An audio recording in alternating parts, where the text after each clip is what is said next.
He's thrown a punch or two in his day, too. He played 19 NBA seasons, made the All-Star team in '94, two-time All-Defensive Team selection. But that's not what he's up to these days. He is now a cast member on season 29 of Dancing with the Stars.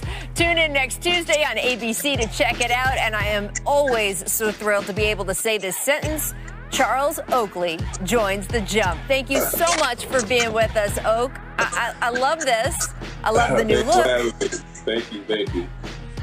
So how did this come about? How did you end up on Dancing with the Stars? It's been on my mind. I've been calling and requests a couple times, but since I was just sitting around at home, and I think it was just great to do, give people energy and let people see me. I'm still out here trying to make people happy. That's all. It's great though. I'm having a good time. Well, certainly you use your physical skills. I can see that. You've already been in great shape.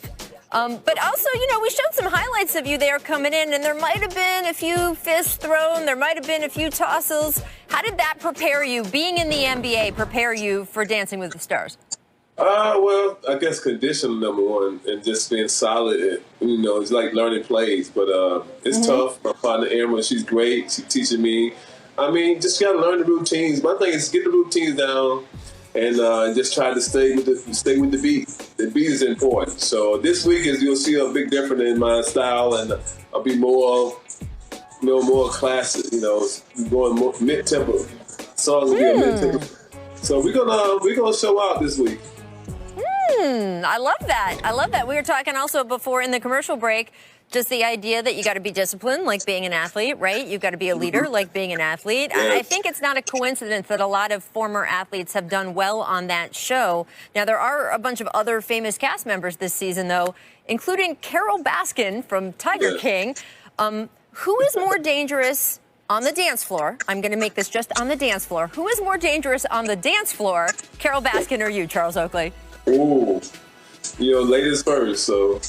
Carol Baskin is a nice lady. She speaks to me every time I see her, and we have something in common. We got a good attitude. People always said things about you, but in life, you know what you did and understand your physicality. There you go. I do want to get you about the NBA because, of course, we have so much respect for your basketball knowledge, Oak. We've got the Heat, Celtics, Nuggets, and Lakers left. Who is your pick? Which two teams do you think are going to make the finals, and who will win it all? Well, the Lakers been my pick since day one. I did a lot of interviews before went down to the bubble. In the East, Jimmy Butler in the Heat. He's showing what Pat Riley and Eric Spoelstra, they get the type of player can fit together. They don't just get a player because he's in the draft. They get somebody who's willing to work, willing to learn, and dedicate themselves to the Miami Heat franchise. And you can see why they run the franchise. Pat Riley did a great job down there. Do you think that these Heat remind you at all of those 90s Knicks? You got Pat Riley involved. Yes. They've got a lot of, for the defensive mindset, I think they move the ball better. It's a different ball game now. They don't run a lot of post-up, but at the end of the game, you know who their best player is. They go to Jimmy Butler and Dragan. They their best two player. Bang, just, defense like Lonzo Mourning did. They got everything. They got shooters. And, Eric Spoelstra, I told him one time he was okay coach, but he's a great coach. Well, thank you so much. I know what none of these teams have today. None of them have a Charles Oakley. We miss you, Oak. Best of luck, though, with this season on Dancing with the Stars. I cannot wait to watch this. It's going to be so good. Realized that she was going to be named MVP. Well, they're going to take on the Sun in the semifinals. So like she said, the job is not done, but congratulations to her. Those are your half-hour headlines, and as the WNBA playoffs continue, so do the NBA playoffs. Or it's not exactly going well for Boston. Got downhill, couldn't punch it. Bam says, get it out of here. You get on that big stage, you just got to make big plays. That's all it is. He made a good play. Just get ready for game two. Kemba Walker doing a little bit of everything. The Celtics looking sharp here in the first half. The Miami Heat have regained the lead after trailing by 17. Dragic a three-pointer. Bang! Tatum goes in a corner. Won't go. The tip misses. The Miami Heat take a 2-0 lead here in this best-of-7 conference final. Good morning now to our Kendrick Perkins. Look, I just said this minutes ago, but the most dangerous lead in all of sports at this moment is any lead that the Celtics have. They blew a 17-point lead against the Heat, and now they're in that 0-2 hole. So based on what you've seen so far, how much faith do you have in Boston's ability to actually turn this into a series? Well, it's not over, but I have very little faith. Right now, you're looking at a Boston Celtics team that were number one defensively throughout this whole playoffs, and right now they have lost their defensive identity. Those guys cannot guard a parked car right now. Miami Heat are dissecting them every which way on the defensive end. They're cutting. Bam is getting wide open dunks. I thought he was Shaq yesterday. And on the offensive end, they're playing individually. They're not playing team-wise. The Celtics are playing my turn basketball. Okay, Kemba, here go your turn. Do your step backs and your crossovers. Okay, I haven't touched the ball. Next is Jason Tatum. Sidestep 3-point shots. You cannot beat the Miami Heat playing individual basketball on the offensive end. And the Miami Heat has been, in game one, they had 32 assists. Last night they had 28 assists, and they have been dominating the Celtics in the paint. And the Celtics, keep in mind, they had a 2-0 series lead over the Raptors, and the Raptors still took them to 7 games in the Eastern Conference semifinals. Game 1 of the Western Conference Finals is tonight. It's the Lakers and the Nuggets, and you could say that Denver has the momentum because they overcame 2 3-1 series, deficits in their previous 2 series. So what's it going to be tonight for the Lakers? What's the key for them to jump out to a good start? Well, they just got to be who they are, and that's the championship-bred team that they are right now. They have the most championship experience in the league, and it's showing. The way that they did the Houston Rockets, I have no concern about the Los Angeles Lakers. The Denver Nuggets haven't faced a team like this, especially with LeBron James being the best player in the world and Anthony Davis being the top 5 player in the world, the best power forward. And let's not talk about playoff Rondo. He has turned it up another notch. And Alex Caruso, I said this before, he is the heart and soul of that team.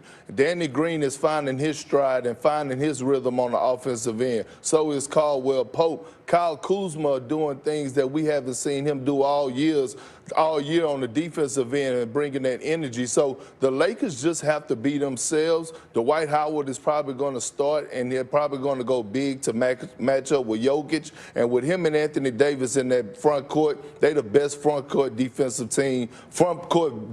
duo in the NBA. Just want to say, they need to be themselves, yet the Lakers have yet to open a series with a win this postseason. Game 1 of the Western Conference Finals is tonight at 9. How about 9:40 start times every night, Steve? That works. Get out and explore the city. Feel like explore the space. All right, hey, welcome. This is Sports Center. Scott Van Pelt from Washington, D.C. Heat up 2-0. We're with you until 11 o'clock Eastern time. It was a tale of 2 halves. Looked like Boston was going to try to run away quarter, and that has been the story for the Celtics in the postseason. They've been outscored in the third quarter in 8 of the 9 postseason games.